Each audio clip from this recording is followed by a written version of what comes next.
prioritas utama di dalam membangun adab dan akhlak yang mulia adalah membangun adab dan akhlak kepada pencintanya, pada Allah Subhanahu wa Ta'ala, yang paling pertama dan utama. Kemudian selanjutnya baru membangun adab dan akhlak terhadap makhluk, terhadap makhluk. Membangun adab dan akhlak kepada makhluk atau kepada sesama manusia. Di antara para ulama ada yang menjelaskan pengertian dari husnul khuluq, beradab dan berakhlak yang baik terhadap makhluk adalah badrul nadar wa qamrul adab wa ta'atul wajhi. Ini yang disebutkan oleh Hasan al-Basri, semoga Allah Subhanahu wa Ta'ala merahmati beliau. Ini cakupan dari adab dan akhlak yang mulia antara sesama makhluk. Yang pertama adalah qamrul adab atau badrul nadar. Qamrul adab itu artinya adalah menahan diri dari menyakiti, baik memulai maupun membalas. Jadi dia menahan diri dari memulai menyakiti orang lain, atau menahan diri dari membalas menyakiti orang yang menyakiti dia. Maka orang yang menahan diri dari menyakiti orang lain dalam beberapa bentuknya, maka dia dianggap sebagai orang yang memiliki adab dan akhlak yang mulia. Qamrul adab, menahan diri dari menyakiti. Badrul nadar, kemudian membalas atau memberikan kebaikan. Memberikan kebaikan ini juga dua, sebagaimana yang tadi disebutkan tentang menahan diri dari menyakiti. Memberikan kebaikan yang pertama adalah memulai di dalam memberi kebaikan. Kemudian yang kedua, membalas kebaikan orang lain dengan kebaikan. Ini badrul nadar. Kemudian yang berikutnya adalah talaqatul wajhi, wajah yang berseri-seri, ceria, cerah. Jadi kalau bertemu dengan orang lain, dia menampakkan wajah yang berseri-seri. Ini termasuk adab dan akhlak yang mulia. Kemudian di antara penjelasan dari qamrul adab, wa makna qamrul adab ayyakun al-insan ala wa ghairihi sawa'a kana hadal adab bima aw yata'allaq bin nafs aw yata'allaq bil haqq. Menahan diri dari menyakiti orang lain dari segala jenisnya, baik menyakiti orang lain dari sisi hartanya, mengambil harta orang lain, atau jiwanya, dia menyakiti, melukai jiwanya, atau kehormatannya, mencela dia. Maka orang yang menahan diri dari menyakiti orang lain, dia telah berusaha memiliki adab dan akhlak yang mulia. Wa ta'ala Rasul sallallahu alaihi wasallam, Nabi SAW telah menyampaikan hurmatan adiyatul muslim, tentang haramnya menyakiti seorang muslim, bi ayyi nau'in al-ila, dengan segala macam bentuk gangguan. Jadi nggak boleh menyakiti seorang muslim dengan berbagai macam bentuk gangguan, seperti yang disebut dengan Nabi SAW, inna dima'akum wa amwalakum wa a'radukum alaikum haram, hartanya, kemudian darahnya, hormatnya haram. Jadi nggak boleh seseorang menyakiti orang lain dengan cara mengambil hartanya, menyakiti fisiknya, atau mencela kehormatan. Ini enggak diperbolehkan. Qamrul adab, semuanya dalam segala jenis keburukan. Dan Nabi SAW juga menyebutkan tentang tanda betul baik atau sempurna ketika dia bisa menahan diri dari menyakiti orang lain. Di dalam hadis yang diriwayatkan oleh Imam Bukhari, Nabi SAW berkata, "Wallahi la yu'minu, wallahi la yu'minu, wallahi la yu'minu." Beliau berkata 3 kali, demi Allah tidak beriman seseorang. Demi Allah tidak beriman seseorang. Demi Allah tidak beriman seseorang. Kalau para sahabat berkata, "Man ya Rasulullah, siapa mereka yang tidak beriman ya Rasulullah?" Man la ya'man jaru bawa'iqahu. Orang yang tetangganya tidak merasa aman dari gangguannya. Jadi ketika seseorang tidak menjaga diri dari orang lain, maka tidak sempurna keimanan. Kesempurnaan keimanan seseorang itu ketika dia bisa menahan diri dari menyakiti orang lain. Dan Nabi SAW menyebutkan di sini orang lain tidak merasa aman dari gangguannya, maka dia tidak sempurna keimanan. Hal ini senada dengan apa yang disampaikan oleh Nabi SAW, al-muslimu man salima al-muslimuna min lisanihi wa yadihi.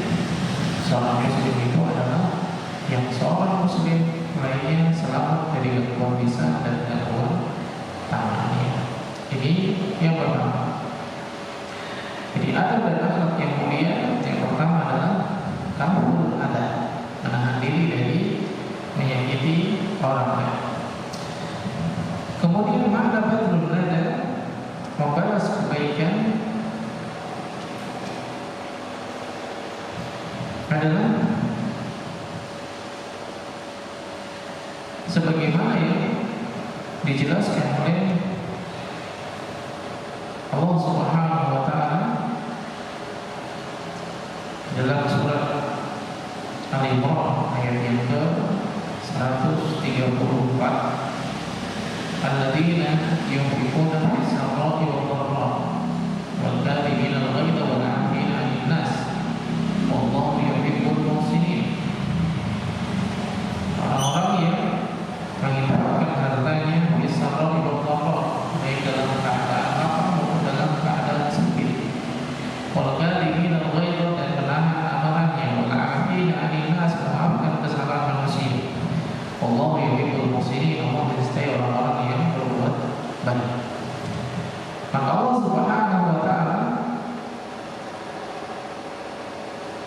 memuji orang-orang yang menginfakkan hartanya meskipun dia sedang dalam keadaan sangat membutuhkan terhadap harta tersebut.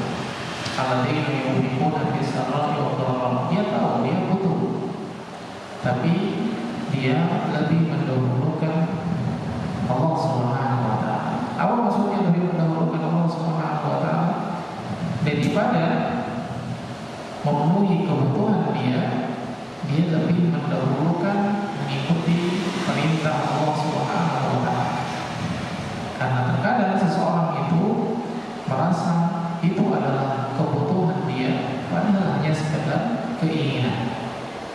Seorang terkadang menganggap, wah saya butuh ini, saya butuh ini, saya butuh ini. Padahal Allah Subhanahu wa taala tahu itu bukan kebutuhan dia, tapi itu hanya sekedar keinginan dia. Dan Allah Subhanahu wa taala tahu yang terbaik bagi hamba-hambanya.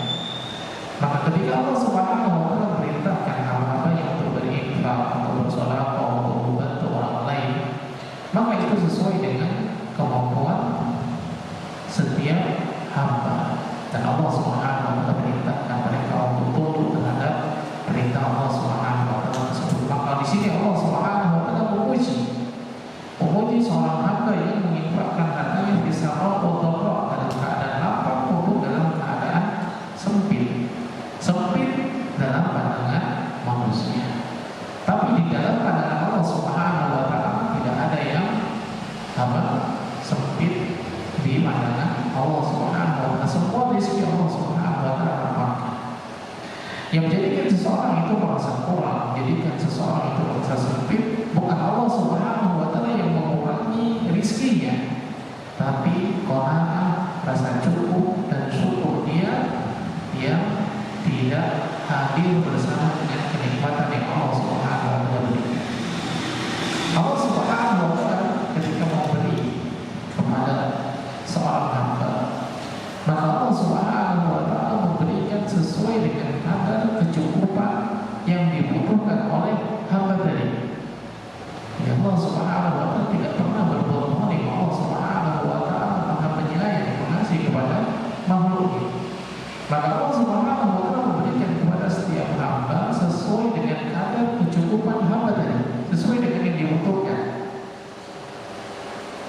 tidak kurang, bahkan lebih.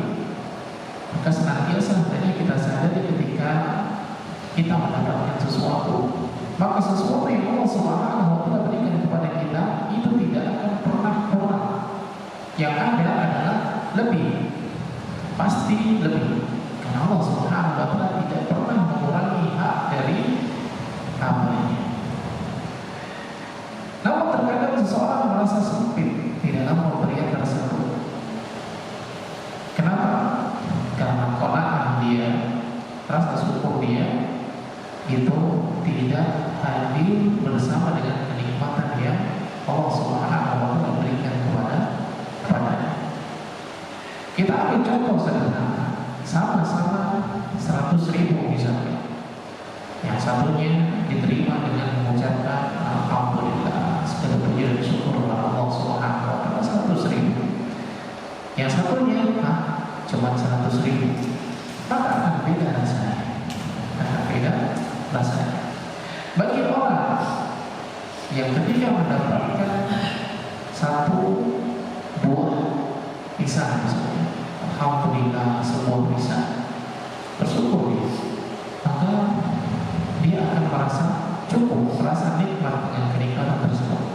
Namun jika sikapnya cuma satu pisang saja, maka dia tidak akan menikmati hal tersebut. Dia akan senantiasa merasa kurang. Maka di sini yang dapat kita ambil pelajaran adalah seseorang itu tidak akan kekurangan ketika berinfak di jalan Allah Subhanahu wa Ta'ala. Seseorang itu tidak akan mati ketika dia bersedekah di jalan Allah Subhanahu wa Ta'ala. Allah Subhanahu wa Ta'ala memuji orang-orang yang berinfak di sarra'i wal dharra, dalam keadaan lapang maupun dalam keadaan sempit. Lapang dan sempit ini menurut pandangan manusia.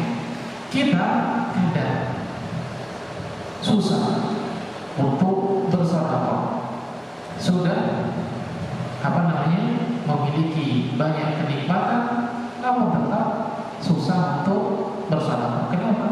Karena rasa syukur kita terhadap kenikmatan yang Allah Subhanahu wa Ta'ala beri tidak hadir.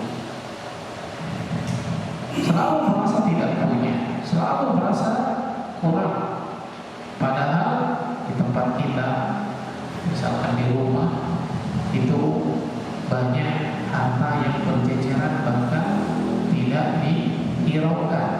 Namun ketika ada kesempatan untuk berinfak, dia merasa dirinya adalah orang yang paling membutuhkan. Aku adalah orang yang paling butuh, jadi dia tidak berinfak dan tidak bersedekah. Aku adalah orang yang butuh dikasihani. Aku adalah orang yang butuh diberi, sehingga dia tidak memberi. Padahal di tempat dia, di rumah dia, banyak apa yang berjajaran bahkan tidak dia pedulikan. Maka hadirkan di dalam setiap kenikmatan yang Allah Subhanahu wa Ta'ala beri dengan rasa syukur, maka kita akan menikmati setiap apa yang Allah Subhanahu wa Ta'ala berikan kepada kita.